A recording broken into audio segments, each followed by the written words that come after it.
Good afternoon and welcome to the entertainment news with Enricoh Alfonzo. I have got such an awesome guest for you today.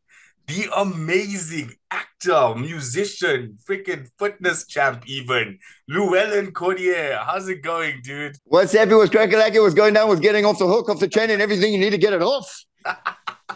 I love it. And you came with a Hawaii vibe, which is what we were talking about online. Listen, it was said the challenge was laid down, and then he showed up. Look at this Hawaii dude. Listen, he style. goes to interviews looking like he's literally going to Hawaii right now. It's That's what I incredible. feel like, man. It feels like I'm going to Hawaii. This is all a trip. I love it. I love it. And just before we got in, I saw that you logged in as Superman, the South African Superman. And I actually read something that was so wholesome and heartwarming, but I would rather hear it from you. Can you tell us about the Superman story and how it inspired your life? Sure. Yes, we do have a lot Right of off the time. bat, the All hectic right. one. Listen, it's growing up, Superman was always a part of my life. And obviously, Superman to me now is Henry Cavill, but then it was Christopher Reeve. So I grew up like that. And I was one of those kids that I got one of those jammies, those PJs, the Superman PJs, and I wore them everywhere.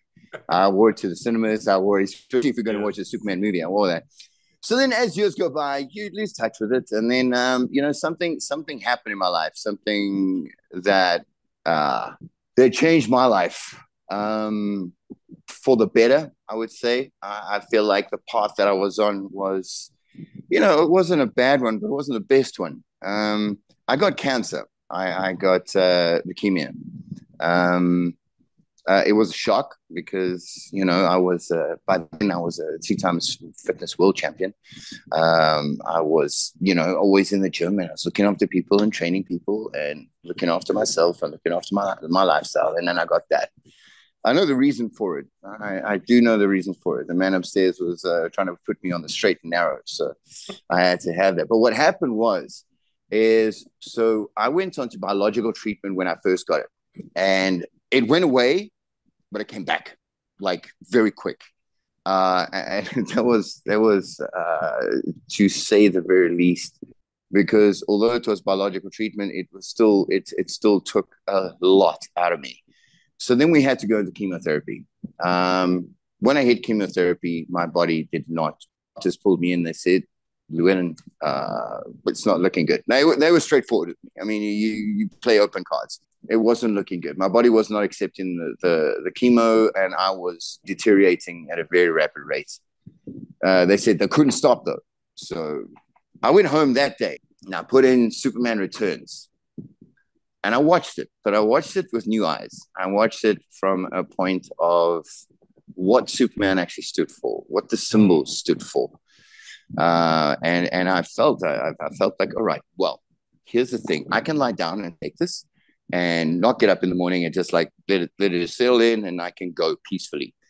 But me, I don't go peacefully. I don't give up. I don't quit ever. So I decided that I'm going to take this on. I'm going to take this on. I'm going to wear blue and red every single day. I know it sounds weird. I know, but I've seen your podcast, so you can agree. You can fill in with this. You can feel this. OG fan, dude. OG I, fan. I basically I basically did. I wore blue and red. I was working for Planet Fitness at the time, and our shirts were blue. So what I did, I went to Mr. Price and I went out and sure, I'm dropping names here.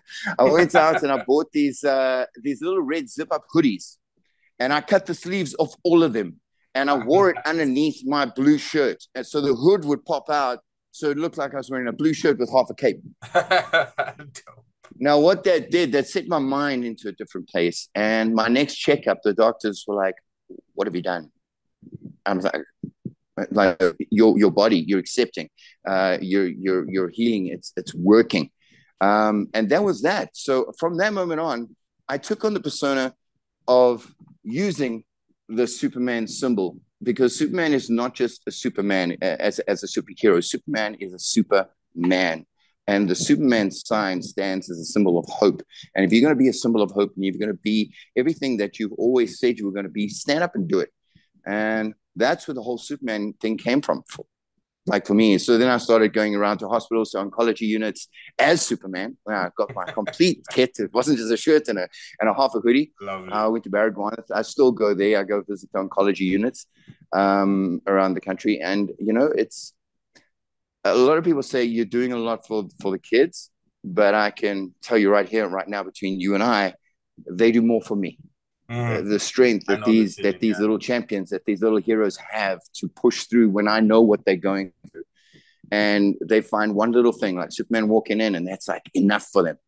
Like they can take that and just use it as fuel to push forward and fight on.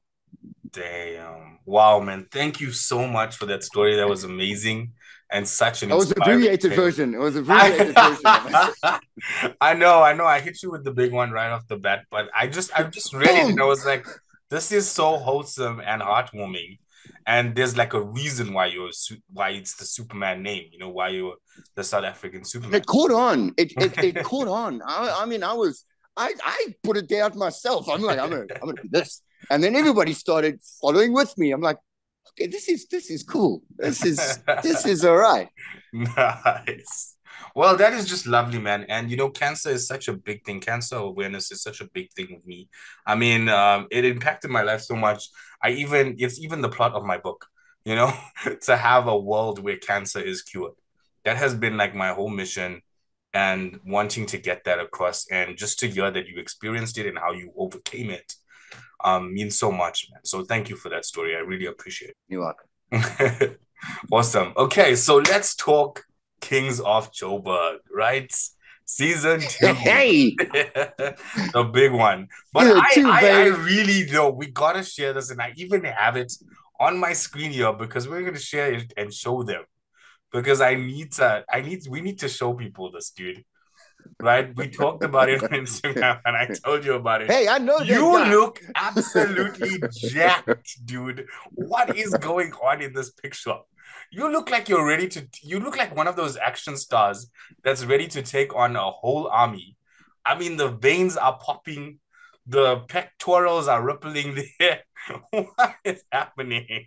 So listen, okay, so first of all, you stepping up for Kings of Joburg season 2, you better step up with everything you have in your arsenal, right? Okay, you got to be protecting the Masiris. You better come jacked. Yeah. Okay, so this is pretty much like a competition pick. So you know, when I get ready for competitions, there's a whole thing. If anybody that's in the fitness industry listens now, you decarb, you water drop, you do all those things. So that was pretty much how I got ready for that picture. That is intense. But you just can't sustain it. You can't sustain it and be on set and have your concentration levels up. So I know like a lot of actors have said that. But still, this is insane. It looks like a completely different jacked action hero happening here, man. Seriously, it is insane. Listen, give me that black shirt and I'll be on screen. You'll see it looks the same. Let me pump up for a few seconds. I love it. Okay, so for season 2, right? What was your okay, so first things first, right? How would you describe the season in just 3 words? Suspension of disbelief. Nicely put. I think I kind of felt that also. I think I kind of felt suspension of disbelief. Did I rehearse that? Not a chance. But now that it's back, now that everybody's seen it and fallen in love with it again, just to have that back, have you felt that love and that demand for the show all around the world? It's been a trip. I know you use that word a lot. It's been a trip. It's been absolutely like I will go up the road now to a place I've been like every single day, and people are coming, hey, Leon, it's my guy Leon. I'm like, yeah, that's me. So it's been received amazingly well. I don't even know if I can use those 2 words together, but I am. It's just a phenomenon. It's a phenomenon. Season 1 was a phenomenon, and season 2 was even more so because we had so much more to deliver and more reason for us to not drop the ball. Taking the legacy of Shona Ferguson forward. So the pressure was on. But I'll say this, the pressure was on, but as much as the pressure was on, not one single person, cast, crew, production, dropped any ball, anytime, anywhere. And we were given challenges throughout the process. There were challenges. And those challenges were met head on. It's like nothing's going to get in our way, nothing's going to stop us. We're going to push forward, and we're going to get this done, and we're going to carry on the legacy of Mr. Shaw Ferguson. Wow. And how was it working with the absolute queen of African acting right now, Connie Ferguson, dude? What was it like? Right now, it's not right now. It's been like forever. Okay, So I have an not right now, interesting, but yeah. I have a very, very interesting story with Connie Ferguson, which I'm going to share with you. So I told my agents just before we did season 1 of Kings of Joburg, I want to work with Connie Ferguson. I was watching on TV, and I want to work with her in my career. I want to work with her. And they're like, okay, okay, easy. Everybody just calm down, bro. That's Connie Ferguson. You're just you. So I'm like, but I want to work with her. Like, I want to work with her. And then I got the call for Kings of Joburg, season 1. And you know, you know the story about Kings of Joburg season 1. It was paid and pushed forward by the Fergusons, their first production that they've ever paid for themselves. Yeah, I think I read that. So, yeah, so they pushed hard on that. So, you know, they said to us, listen, you know, we don't know how far we can take it, the budgets and all those kids. I'm like, I'll pay to be in. So from Kings of Joburg, I got a call to be on The Queen. I played the awesome character of Yapi Teron. And Yapi Teron had one-on-one scenes with the great one, with Connie Ferguson. I didn't know at the time that was happening because I hadn't watched, to be honest, I haven't watched The Queen. I started watching when I got the role, and I was on the next day. So, you know, I didn't get to face. Yeah. So I read my characters in a scene with Harriet. Okay, cool. I get there, and I was like, so who plays Harriet? And I'm looking at the call sheets like Connie Ferguson. I'm like, I'm like, zero prep time, jump in. I would have phoned my mom. I would have phoned the academy. I'm just a little boy. I'm just a farm boy from Cape Town. No, it was incredible to work with Connie Ferguson. She steps on set, even behind the scenes. And she steps like on set. There's an energy. Yeah. There is an energy, and this actually happened. I watched, and she sits down. Everybody congregates around her. Like we all sit around. It's like, Connie, wait. Connie's gonna speak. Wait. Okay. So I am very, very shy and nervous around her when she's backstage and when she's not on set. Like I struggle to put words together. She'll say, "Hey, how are you doing?" I'm like, sentences and words and full stops and what? I'm that nervous around her because she is such an icon. Connie, the iconic Connie. But on set, when I'm in character, none of that comes through. It's just, that's her character. This is my character. If we have communication, we do. If we don't, we don't. But offset, I'm like blown away. Yeah. So, but when it was go time and the lights were on and the camera was rolling, then that whole nervousness being around her was different because I was then a character and she was a character. So, but she has a whole other energy and presence when she does or goes anywhere. She's phenomenal human being. Okay, that is amazing. Thank you for that story. Jeez.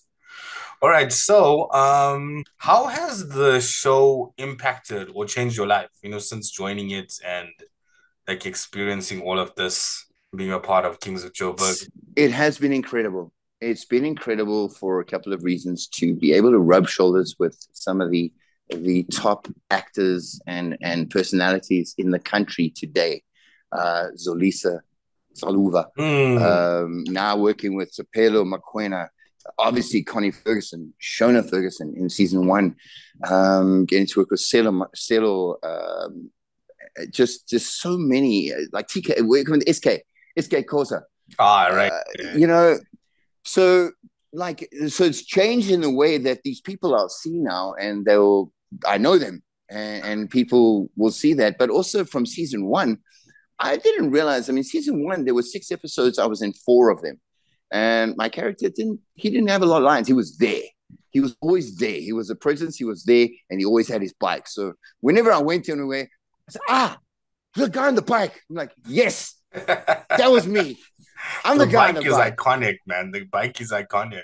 So the bike but it has changed quite considerably, especially when you're going to auditions now. That I'm just going to say it the way it is. When you're part of a series or anything that is so successful, that success goes with you. Yeah, you have to show up and you have to deliver, but that success carries on with you. And it is nice to walk in a room and the directors or the producers recognize you from something that was Mm, so well received. It's a nice. great thing, and I'm eternally grateful. I'm very, very grateful. Wow, awesome, man. I'm so glad for you. I'm happy that all of this awesome stuff is happening with you as well. All right, so in terms of acting, right, and that actually leads me into my next segue here, which is as an actor, I know that every actor deals with a lot of rejection, right? That's part of the audition process. But I mean, like, how do you deal with it? You know, how do you not take it so personally? How do you move on to the next no or the next yes? You know, things like that. What's your I'm gonna be straight. I'm gonna be straight up with you. I don't take it well. I do take it personally. I take it very personally, and I think it's a good thing because if I take it personally, that means the next one that I'm going to do or try for, I'm going to work so much harder so that I don't get a personal rejection. mm. I don't like it. I got one yesterday, and I'm still upset. So my friends and my agency is like they're saying like let it go. Yeah, I'll let it go. Not how could they? Like it's tough. It's tough, but I do feel I should take it personally. I must take it personally because it was me and my character and my work that they rejected. If I didn't take it personally, I'd be so aloof and I wouldn't fight so hard for everything that I get. So that's the way I deal with it. I mean I don't let it infest my life in a negative way. I allow it to affect me in a positive way. I allow it so, like I said, I take it personally. So I'll go back to the drawing board. It's right. If I hit another role like that, what is my preparation going to be when I go to another audition like that? What do I need to do differently? What do I need to work on? And I keep on Mm. working. And if I didn't take that personally, if I just thought, oh well, it's their loss, and I'll carry on blasé, like there's nothing wrong with me.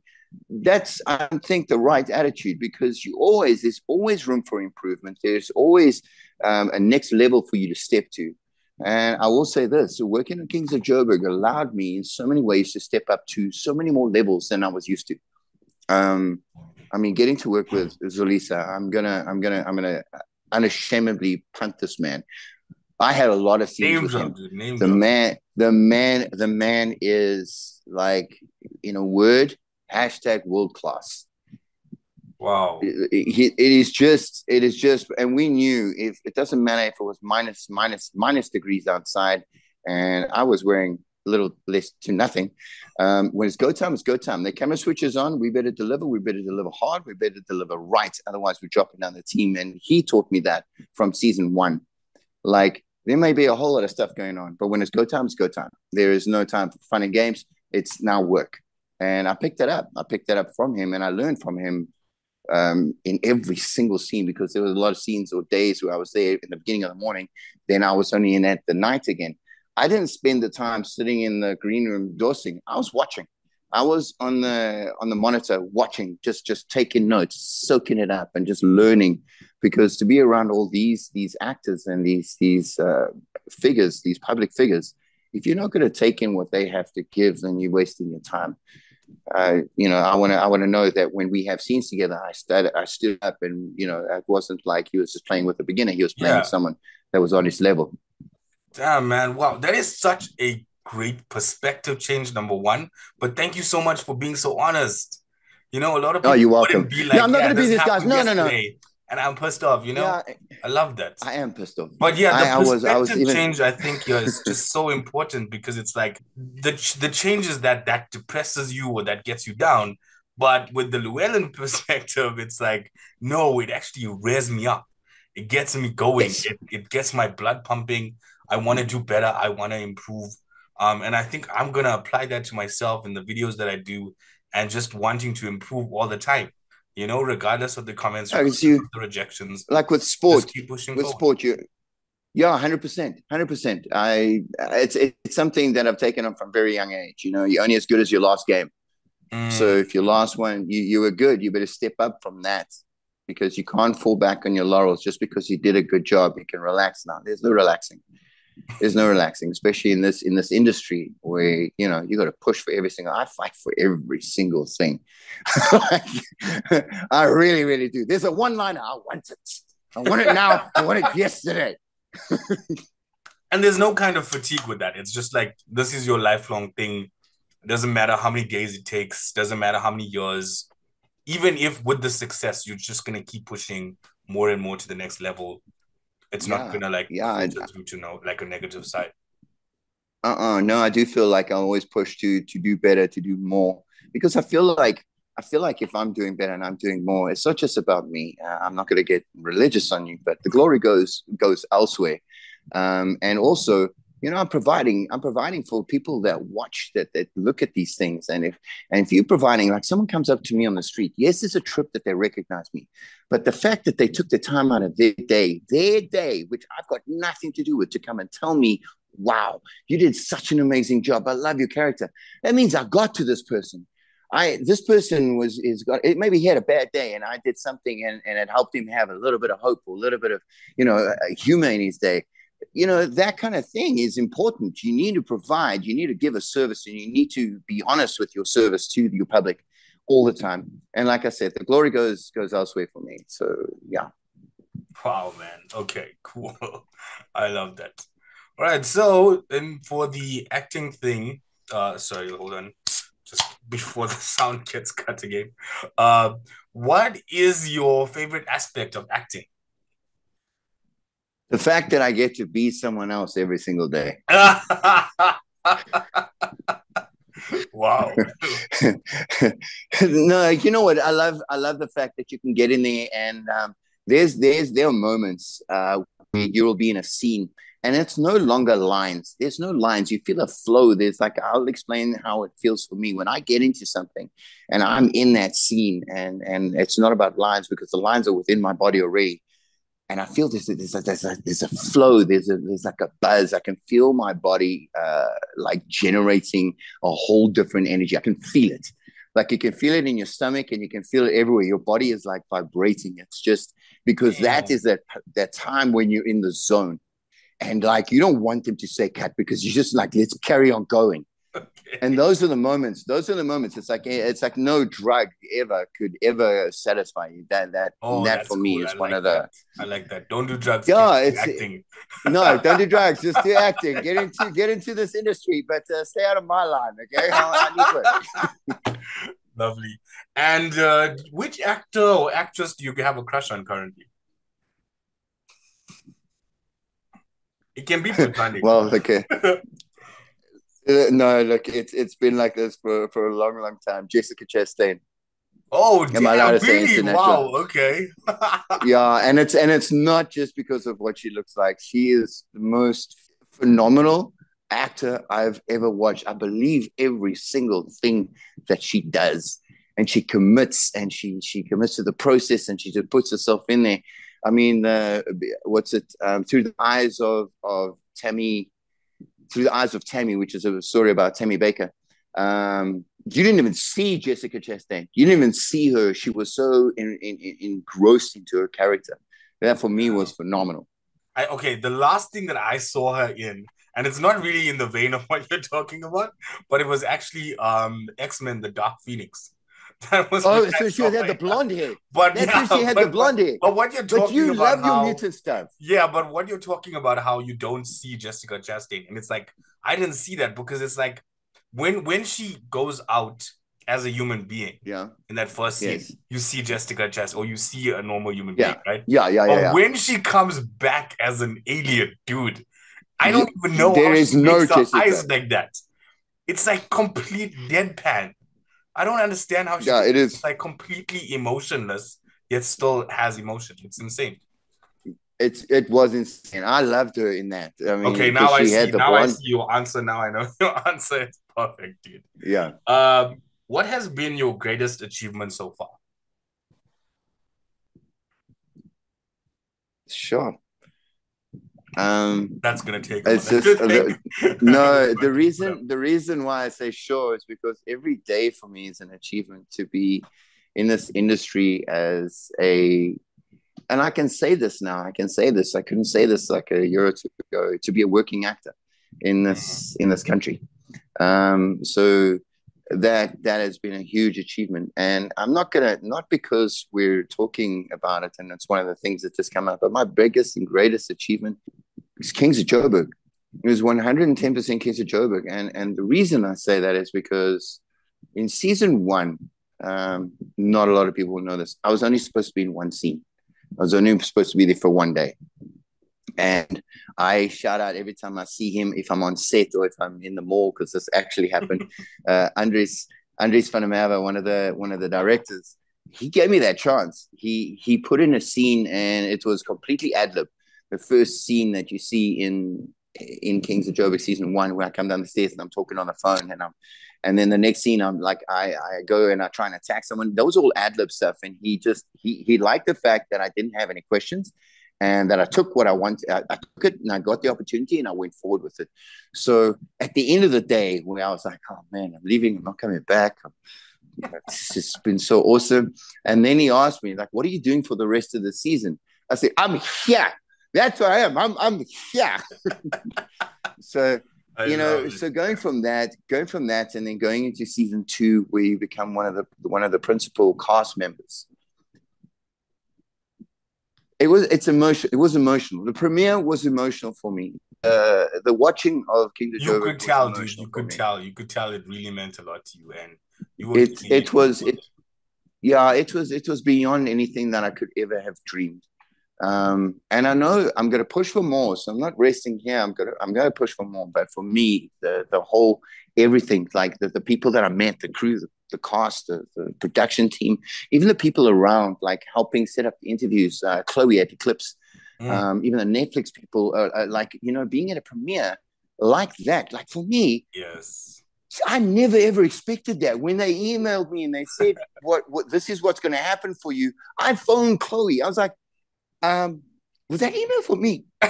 I'm just checking, because like there's a lot of things being said here. It's like, are you sure it's for me? Did you not send it to somebody else? Shout out to Chloe. Chloe is awesome. I'm shouting. I shout out to her every day. I think she gets irritated with me shouting out to her. I think she does with me too. So, like, Chloe, hey, what's happening on Netflix today? What's on today? What's going on? So honestly, my biggest achievement is that to date. But tomorrow I'm going to push for more. I'm going to push for more, strive for more, and never take anything for granted. That's one thing I've learned a hard lesson about that. Wow, man. Wow. Okay. Okay, cool. Okay, right. Now we're on to music, because apparently that's you as well, dude. Like, is there anything you don't do? Like, maybe that should be a question. Is there anything that chess. Apparently you can't do? You don't? I don't play chess. I don't do it because it takes brains. I only played it when I was growing up. It really, I think that's the biggest myth, is that it takes brains. When I was growing up, I played chess, on computer on IBM. Remember that? And then your knight would go forward and you turned into a knight and you chopped the other guy's head off. That was fun. That's like Hogwarts chess, man. That's like Harry Potter chess. Yeah, that was exactly like Hogwarts chess, except I wasn't on the actual horse being chopped. But so that's what I don't do. I don't do chess. Wow, man. Okay. But for the music genre, right? If you could spend a day with your favorite singer, who would it be? Michael Bublé. That was quick. Nice. It would have been Michael Jackson, but yeah, unfortunately. Actually, no. I mean, that could apply to him as well. Hey, you bring him back from the dead for a day and spend a day with him. Look, I could, but I feel like Michael Bublé is more because that's the kind of the genre that I do now. Okay. And I just love his personality. I love the guy's personality. I would say it's on par with how I am, especially when I do perform. You're interactive. I'm there. I'm with the people. I'm on the stage. I'm with you. I'm going to sing to you. I'm going to sing to you. Nice. So yeah, I actually just watched an interview with him talking. Matthew McConaughey was right next to him, and he was talking about how he sleeps to Matthew McConaughey every night because they listen to his audio version of sleeping or meditation or something. And he starts off with, all right. All right. That was such a cool interview, man. Are there any songs that you just can't stand hearing anymore? I think it was only a while ago was the Macarena, but that was a while ago. Yeah, it was a while ago. That's the last time a song had that kind of effect on me. No, I'm good with music. The thing about music for me is that it will take me to a place in time when I heard it, or the fond memory I have when I heard that song or that kind of music. So it never really has like It's enough now. It's like I always go back to that place. Even if the song is irritating me, it won't irritate me because it takes me back to a place where I Yeah. first heard it. I think I So also yeah, have that same feeling with music. It's like I can hear a song, even though I don't want to hear it anymore, but I can hear it and I'll yeah, be like, I'll be taken back to like something I was doing at that specific moment when that song was exactly. playing nonstop and I enjoyed it, you know? I So think yeah, that's a it's like a gift because deja you are vu. It's just like a you deja vu kind teleported. of You thing. are teleported there. Like Yeah, you're yeah, instantaneously teleported to that moment. yeah. And not Just a lot of things in your the life can funny do thing that. is they always a lot of them take me back to either gaming or sitting at my computer. So it's like it's not like a memory where I was like making out with a girl in high school or No, something. listen. It always just takes me back to either Pokemon or some game, dude. there And I was there's playing. nothing wrong going back to gaming. Gaming rules. I just thought Yes, I'd put it out there. exactly. Gaming rules. Do you listen to any Just a classical question music? for you. Yeah. Just a question for you. The new Diablo's coming out. Have you heard about it? Yes, dude. I Okay, gamed so Diablo so we get. 3. Every single I'm character, just. I'm literally on the highest level with almost all of them. Are you I think the only okay? one I have So left is the Archer. That's the one I'm doing now. okay, but I just went and rebought the previous one because there was some add-ons because I want to get prepared The for when the new one Necromancer and comes. all of that stuff, dude. I would have bought it Yeah. Okay. So I just thought I would just put it out there. Okay. I You wanted have to been ask me about classical searching music? for another game that's like that one for so long. How awesome There's was it? Like, and nothing. it's been the third So one for many like years, dude. Yeah, years. so many years. And you go back, it's like, are there any other games like this? Like, no. There's Sorry, some no. that's similar as like with the worldview and the action and stuff, but it doesn't come close to that same type of No. characters, the spells, You all know of what? that, you know. I know we're not talking gaming, but I want to say this. You know what one came really, really close was Lord of the Rings, something War in the North. I think I remember It that one. wasn't it wasn't the original characters. It wasn't Frodo and all of them. Yeah, It was yeah, another it army was that a was wizard, it going to was a meet up with them. ranger, Yes, and some yes, other one. yes. Yes, I remember that But one. I had that one. the game just didn't have like proper connection points. Like if you got to a certain point and like you have to go visit this person, it's like you go look on your research. It's like no, actually, it was just there as a gimmick. Like you don't actually go and visit Thanks the for Liv reminding Tyler me of this character game now. Actually, I'm gonna go get it and then stream it. We're gonna stream it on because this. it was actually such a cool game. The It way you was. played was I was happy that very there was similar new to Diablo. characters. It was the same type of races and classes and stuff, Yes, but it was yeah, new yeah, yeah. characters. Yeah, I was happy. And I loved being like a Gandalf type wizard, dude. I just loved It was cool. I think that was Thank my you for character reminding actually. me. I totally would have forgot that game. Ah, Because that's what I'm here for. I play like Shadow of Mordor now, right? That's the Lord of the Rings game that we have now. So I Okay, mean well, I I gotta go need get to go that then. back. Yeah, yeah, it's but this one has like one character, but he has like a lot of things that he can do, you know. That's okay. That's okay. I'll find fun in it. It is fun. It's really fun. But okay, back to the music thing, right? What Yes, back to all the right, I music. was saying, do you listen to any classical music? And if so, what are your favorites? What are some of your favorites? I listen to classical music. I can't tell you. I can't tell you what it is. I don't have a preference. I just Oh, you just listen, it's part of your playlist. yeah. Yeah, I do. I do. There's moments where I want to just listen to it. I don't know what I'm listening to, but it's beautiful. Nice. I love it. For me, it's Bach, the cello suite one. That's the one. That's the only name, but I felt like That it's you know, just too yeah. so generic. I just Just so it was generic for me to say Bach. That's like, is that the only one you know? Probably. that's the only You one I know, love for, and listen to though. but actually, it is beautiful. But it is Truly, beautiful. it is. It's like it's so calming, and for some reason, I don't know why this is, but the only time my omelet comes out absolutely perfect is When you listen to when Bach. I'm listening to Bach. I don't know why, dude. It's like some Okay, kind of so you invited programming me. thing, you know? You invited me when you're playing Bach for an omelet. Okay, that's when Exactly, I'm coming for an omelet. exactly, Okay, good. exactly. We'll literally be in the kitchen listening to Bach while we make the omelets, dude. That is, I don't understand. It's like a programming thing. I've never ever been It is able a to program pro. my mind. You know, it probably hits you on a cellular level and allows you to just focus in and hone in on the skill of the omelet, I wish I the could apply that to ever-present everything, omelet. man. I wish Bach could like fix my whole life the way that it fixes the omelets, because that would be legend. All right, so if you had just one nugget of wisdom to share with everybody, what would that one nugget be? All right. So what it is, and it's been something that has stuck with me for a very long time. Always believe in yourself. Never let anybody put their finger in your face and tell you you can't do what you want to do. If you know what you're worth, go out and get what you're worth.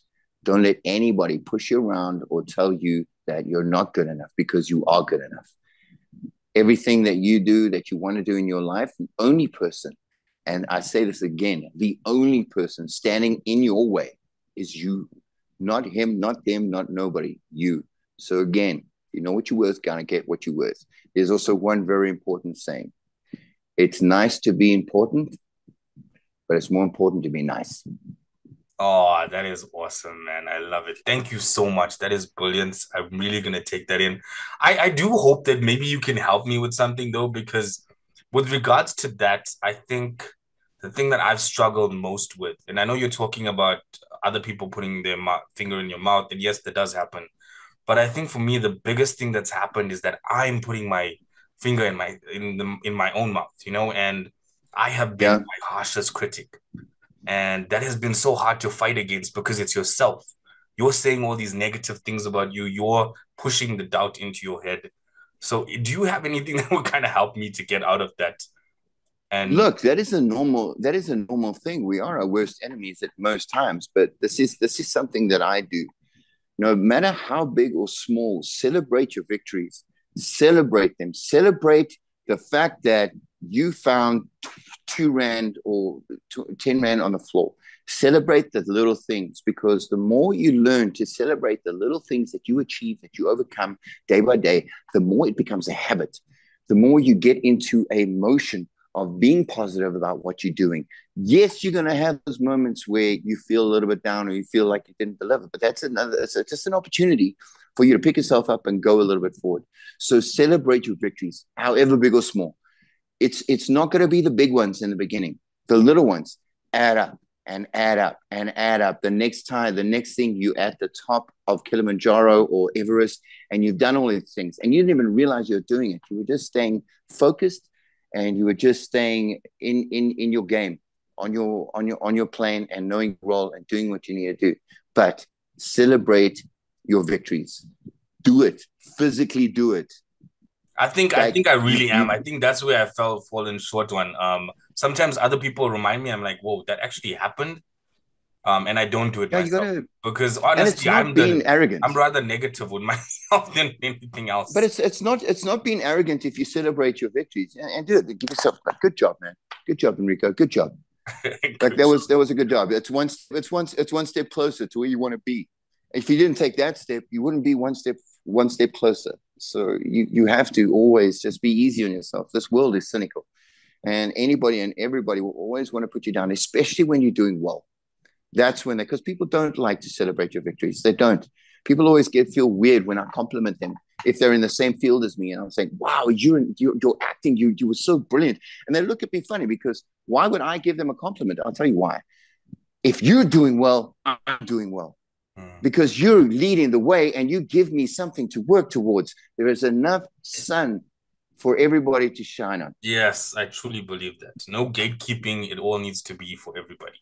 Well, okay, So seriously, thank you so much for everything. I you're am not welcome, going to man. keep you any longer.